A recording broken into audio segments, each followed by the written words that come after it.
Pozor, postupíš na hlavu.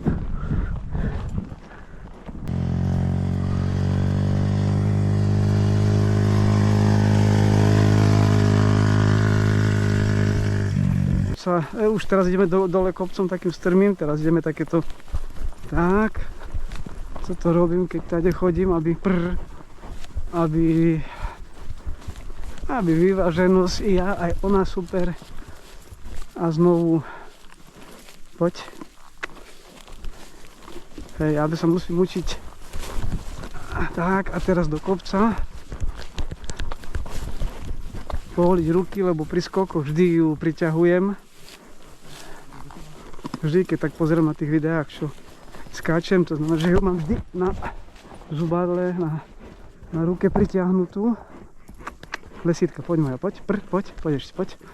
To znamená, že ona musí byť tak, to sa naťahla.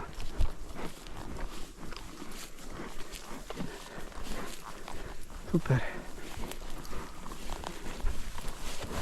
Super, no ešte posledný krát. OK, poď lesítka, ešte raz, poď.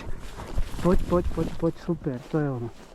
No, tak takto a potom aj v skokoch musím ti ruku povoliť. Dobre, teraz dáme dlhú oťaž. Krokujeme domov.